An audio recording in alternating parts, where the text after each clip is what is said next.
मी दत्तात्रय सावंत, पुणे विभागाचा माजी शिक्षक लोकप्रतिनिधी।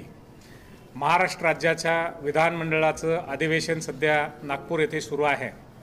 कालच माननीय मुख्यमंत्री नामदार एकनाथजी शिंदे साहेबांनी विधानसभेमध्ये शिक्षणाच्या क्षेत्रातील 18 वर्षापासून प्रलंबित असणाऱ्या न्याय म्हणून मिळणं अपेक्षित असताना पाठीमागं 18 वर्ष न मिळालेल्या 26,500 शिक्षक व शिक्षकेतर बांधवांना पेन्शन देण्याचं घोषित केलं आहे। त्यांचं ऋण व्यक्त करण्यासाठी आणि या ठिकाणी शिक्षक बांधवांनी केलेला लढा, त्याला आलेलं यश, त्यांचा आनंद उत्सव करण्यासाठी आज या ठिकाणी आम्ही एकत्र आलो आहोत आणि आपल्या माध्यमातून सर्वदूर ही भूमिका सुद्धा मांडतो आहे। प्रचंड मोठा गंभीर प्रश्न, या राज्यामध्ये कंप्लीट सेवा झाल्यावर सुद्धा पेन्शन मिळणार नाही, नवीन पण मिळणार नाही आणि जुनी पण मिळणार नाही, अशी या 26,500 शिक्षक शिक्षकेतर बांधवांच्या बाबतीमध्ये भूमिका झाली होती, निर्णय झाले होते।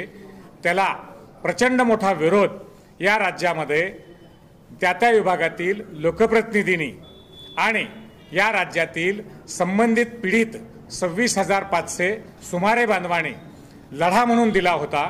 त्याचा परिपाक चांगला या ठिकाणी मुख्यमंत्री महोदयाने पेन्शन देणे घोषित करून केला आहे। त्यामुळं त्यांचं खूप धन्यवाद ऋणी आहे।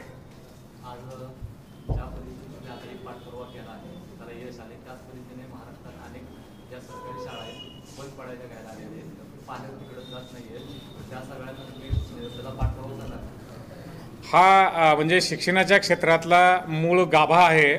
सरकारी शाळा नुसती राहिली नाही पाहिजे, तर ते गुणवत्तापूर्ण तिथं शिक्षण झालं पाहिजे। तुमची माझी सगळ्यांची मुलं त्याच शाळेत प्राधान्यक्रमाने गेली पाहिजेत, ही भूमिका घेतलेला मी कार्यकर्ता आहे। नव्हे, पहिल्यांदा मी माझी मुलं सुद्धा सरकारी शाळेत शिकवली आणि माझ्या जवळच्यांची सुद्धा तिथंच शिकतील असा माझा अट्टास असतो आणि सरकारी शाळाच चांगली चालली पाहिजे यासाठी सरकारकडे पाठपुरावा करत असताना जी शाळा चालवतात त्या शिक्षक बांधवांना सुद्धा माझी विनंती आणि आव्हान असतंय की तुम्ही तुमची असणारी जी भूमिका आहे ती ह्या गोरगरिबांच्या मुलांचं जे दालन, जे आपल्या पुरोगामी महाराष्ट्रामध्ये ज्या महर्षींनी सगळ्या सुरू केलं आहे ते आपण चालवलं पाहिजे आणि कार्यकर्ता म्हणून माझा तसा पाठलाग सुद्धा आहे।